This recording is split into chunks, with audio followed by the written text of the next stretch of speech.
with a talk about sensing soft robots shape with cameras, an investigation on kinematics-aware SLAM. You can start whenever you want. Yeah, so thank you very much for the kind introduction and for having me. I'm Maximilian. I'm a second-year PhD student with Cosimo Della Santina in TU Delft in the Netherlands. And yeah, I'm really happy that I can be here for this presentation. So let's talk about the agenda. First, I would like to introduce you to some related work on sensing in general for these continuum soft robots. Next, I would like to dive into more detail about the exact methodology we have chosen for our SLAM method. Then we have also done some simulations, but also obviously some experiments in the real world, which are mostly or usually the most exciting part about it. So why do we need sensing? It is really essential for closed-loop control, because if we want to add any feedback terms to our controller, we first need to know in which shape and state our robot is in. However, the big challenge in soft robotics particularly is that these sensing strategies must not compromise the intrinsic softness and natural behavior. So for example, we probably shouldn't use such a big IMU, which would really not help us much. Additionally, the sensing is made very challenging by the fact that soft robots have infinite degrees of freedom, and these are obviously impossible to all measure. There has been a huge variety of different sensor types being used in literature. Here on this slide, you can only see a small selection, but you already, for example, see magnetic sensing, vision-based sensing, piezoresistive sensing, and so on. What many of them have in common is that the sensor measurements are very hard to model and to predict. So they often have a very nonlinear behavior, and also, for example, hysteresis and other effects like this. So what a lot of these methods currently are doing is they're using some learning-based methods or some data-driven methods and some complicated system identification. And this is what we want to address in this work by proposing a monocular SLAM method for the shape estimation of soft robots. In particular, as an example, we use orb SLAM, but also really any other SLAM method could be used. And we want to also refine the estimates of the SLAM algorithm by projecting into the manifold of the admitted kinematic configurations. So here on the right side, you see these stars, and these could be SLAM estimates. And now we want to project them into the kinematics of the soft robot. But first, we need to take a step back and kind of introduce the specific kinematic parameterization we're using in this work. So we're using this piecewise constant curvature approximation. So each segment, along each segment, the curvature is constant, and we can save this parameterization in the state variable Q. But really, our main method or main contribution is agnostic to the specific kinematic parameterization used. After we have this kinematic description, we can use that to define transformation matrices from the base of each segment to, for example, this camera, or to also the tip of the segment. We can also chain together these transformations from the base of the robot to really any point along this robot. Let's dive into more detail about the specific methodology. So here on the left side, we have our continuum soft robot. It exists of 3 segments in this case, and we assume that a camera is attached to each of these segments.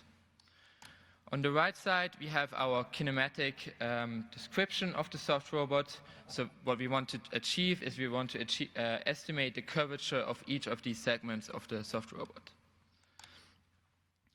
These cameras are recording, obviously, frames and images, and we can use these images to run a SLAM method independently on each of these image frames. And what this will give us, it is an estimate of the pose of the camera in the inertial frame. And now we can perform a nonlinear optimization by projecting into the PCC-Kinematics, and this will give us the curvature of the first segment. But I will go into more detail about how this exactly works in just a minute. Now that we know the curvature of the first segment, we can apply coordinate transformation and transform these measurements or the pose estimate of the second camera from the inertial frame to the tip frame of the first segment. And again, we run a nonlinear optimization algorithm to get the curvature of the second segment. And we repeat this just the exact same way for the third segment, or really for n segments. Now let's discuss a bit more how we can actually do this projection into the PCC-Kinematics.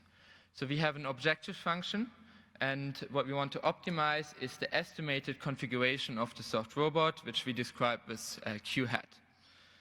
And then we have a translational loss component, which involves the SLAM estimate, which is transformed into the coordinate frame of the previous segment. And we compare the SLAM estimate with a PCC transformation of the current configuration estimate. And what we want to do is, obviously, we want to bring those two very close together.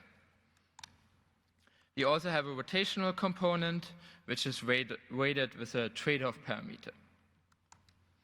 We can solve this nonlinear optimization problem using least squares and the Levenberg-Marquardt method.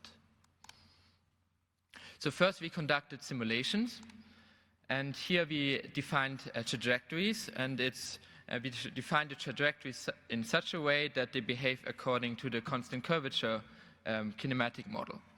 In this simulation, we regarded one robot segment, and at the tip of the segment, we have a camera mounted, which we simulate. So what we do along this trajectory is we compute the position and the orientation of the camera according to the PCC model. We have a bit of a variety of trajectories. So here you can see the most simplest one, which is just a bending in a half plane. Then we have a half H shape, which is a circle. And then our most complex one is, and also most dynamical one, is this full H shape trajectory. Now that we know the movement of these virtual cameras, we can actually use that in the rendering software Blender to produce synthetic images. For that, we use an interior scene, and we randomly initialize the robot at different positions within the scene. Then we use the synthetic images and pass them to our OrbSLAM algorithm. And this will give us as an SE3 transformation from the initial pose of the camera to the current pose. And finally, as already discussed in the previous slide, we project into the PCC-Kinematics. So here we can see the simulation results for the translations. We regard a relative RMSE error. And we also look at different robot lengths. So on the left side, we have a robot segment of length 15 centimeters. Then we have 30 centimeters and 100 centimeters. We see that this relative error metric decreases when we have larger movements because we have a larger or a longer robot segment. Then we also conducted obviously for trajectories 2 and 3. But what is really important to mention is that this is only the raw SLAM results. So we haven't projected into the PCC-Kinematics yet. And this is what we do now by adding this orange color bar here, which really massively decreases our errors and helps us immensely. And we can reduce the errors to about 1 to 2%. But obviously, it's all great that this works in simulation, but how about in the real world? For that, we have an experimental setup, and it consists of a soft segment, which is pneumatically actuated through 3 chambers with a pressure regulator.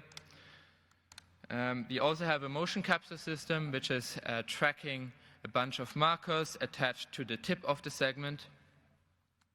And finally, obviously, the most important is the Raspberry Pi camera, which is attached to the tip of the segment and is looking downwards on these checkboard patterns.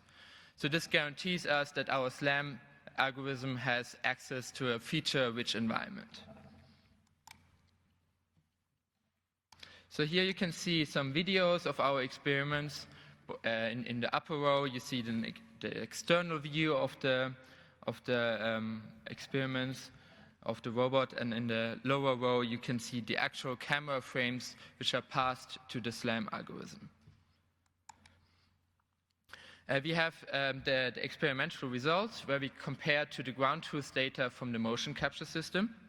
So we start off with the solid lines, which are all the tip positions as estimate or as in our ground truth state. And then we have the dashed line, which is just the raw SLAM estimates. And finally, we have the dotted lines, which are after the projection into the PCC-Kinematics. And we really observe that this projection into the PCC-Kinematics helps a lot. The story is a bit different for the rotations.